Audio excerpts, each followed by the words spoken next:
Please welcome Governor Scott Walker.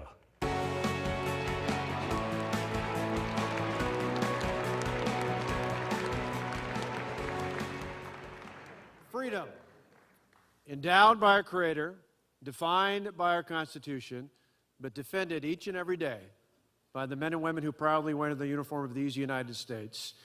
Today's Armed Forces Day. Would all of our veterans, those who are serving in the military today and those whose families are here today, would you just stand up for a minute? We're at the end of the program, but let's give them another round of applause as we acknowledge where that freedom comes from.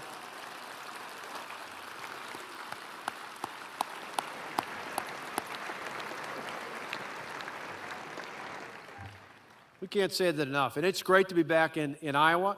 I got a little picture of Senator Grassley. You'll get a kick out of this. We were talking about this before, but back, some of you may know this, from 1970 to 1977, I lived in Chuck Grassley's district. In fact, I think it was about 2 years in when the district got redistricted, as we were talking about before. That's a picture. I look a little geeky on the left there with my glasses on, but it's my brother David and I back in, I think it was about 75, 76, I don't remember the exact year, but mothers are good about keeping pictures like this. But she pulled it out. That's a picture from Plainfield, Iowa, where my dad was called to be a pastor at the church there in downtown Plainfield, which is about 450 people. And at that city hall back in the time, back in the mid-70s, the city hall didn't have a state flag. And I was already at that age, about 40 years ago, kind of interested in civics, and so I thought we needed to have a state flag to go along with the American flag. And so we went around with a washed out mayonnaise jar that we cut a little slit in, and my brother and I raised enough money to buy the flag and put that up there. My mother, 40 years later, still has that flag. But I said, stories like that are what's great about Iowa, what's great about the Midwest, what's great about America.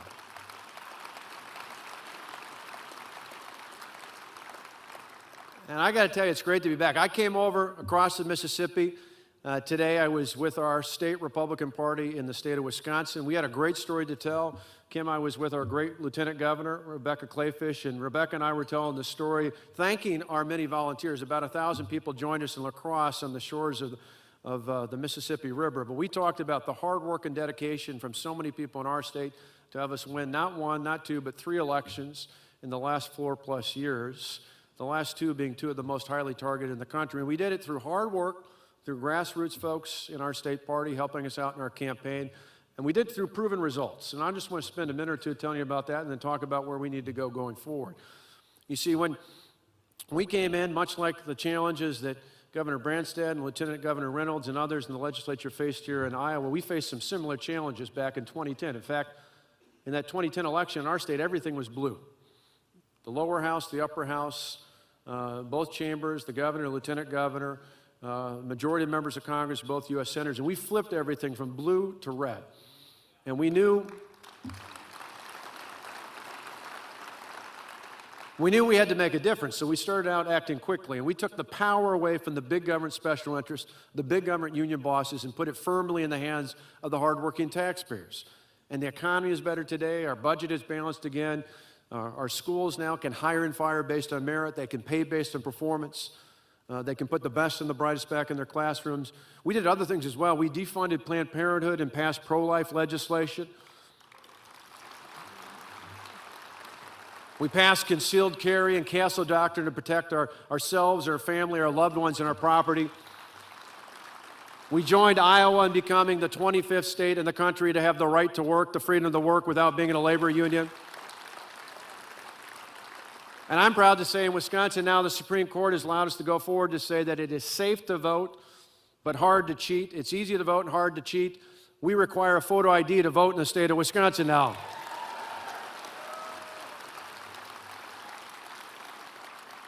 And I tell you all that not to brag, or at least not much, but to tell you that if a state as blue as Wisconsin is a state that hasn't gone Republican since 1984 can make those sorts of changes, there's no doubt we can make those changes, because now, thanks to sending Joni Ernst to the United States Senate, there's a powerful reform-minded majority in the U.S. Senate and the Republican side. There's a great House, and in less than 2 years, we're going to have a Republican president in the White House who's going to join that team and do great things for America. Now, let me give you 3 quick examples. We need to talk more about growth. We need to not just talk about austerity and balancing budgets, and we've done it time after time in our state, but we need to talk about growth in America. Our president, people like Hillary Clinton, think you grow the government or grow the economy by growing the government. You know, 6 of the top 10 wealthiest counties in America, you know where they're at last year? In and around Washington.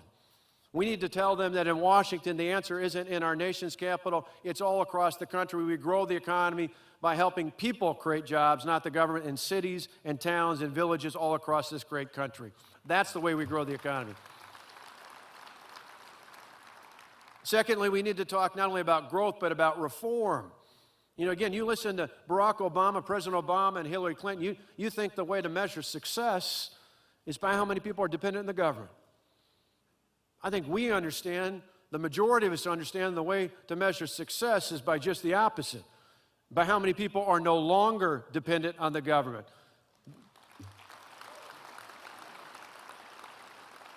Because we understand that true freedom and prosperity do not come from the mighty hand of the government. They come from empowering people to live their own lives and control their own destinies to the dignity that is born of work. We need to reinforce that. That's the American dream right here in this great country.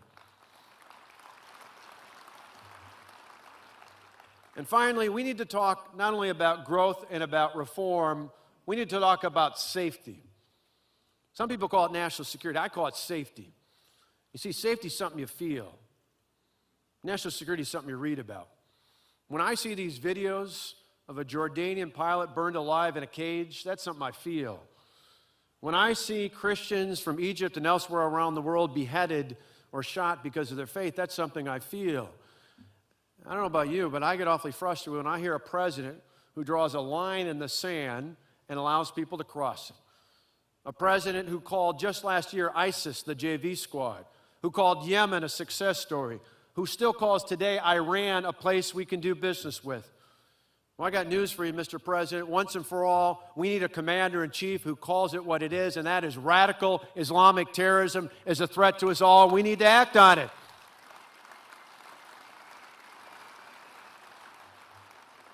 We need a leader in this country who understands that Israel is an ally and starts treating them as such.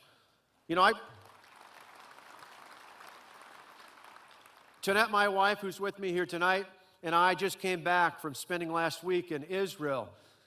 And I'd known about it, talked about it, had a chance to meet with Prime Minister Netanyahu, met with other leaders in Israel and the Knesset and otherwise.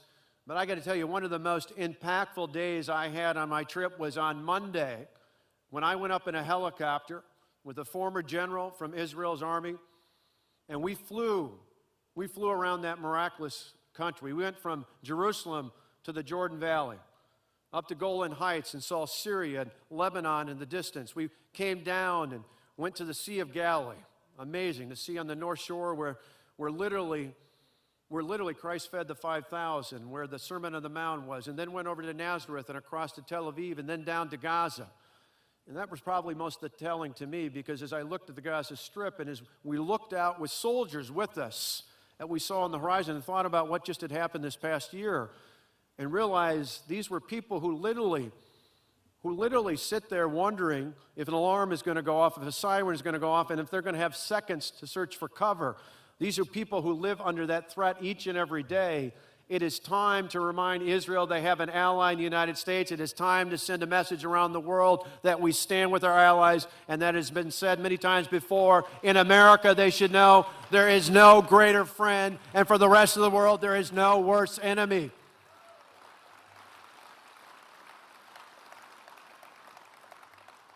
And most importantly, we need to have a commander-in-chief who's going to look the American people in the eye and tell them squarely, straight up, that it may not take just a week or a month or even a year. It may take longer than that, but we need to have the commitment, because I don't know about you, but on behalf of my children and yours, I'm not going to wait until the next attempt is made on American soil. I'd rather take the threat to them instead of wait till they take it to us. That's what we need in America, is strong leadership. We've had it before. In my lifetime, one of the best presidents when it came to national security was a governor from the state of California who stood up and led, who made the case. Now more than ever, we need that kind of leadership in this country going forward.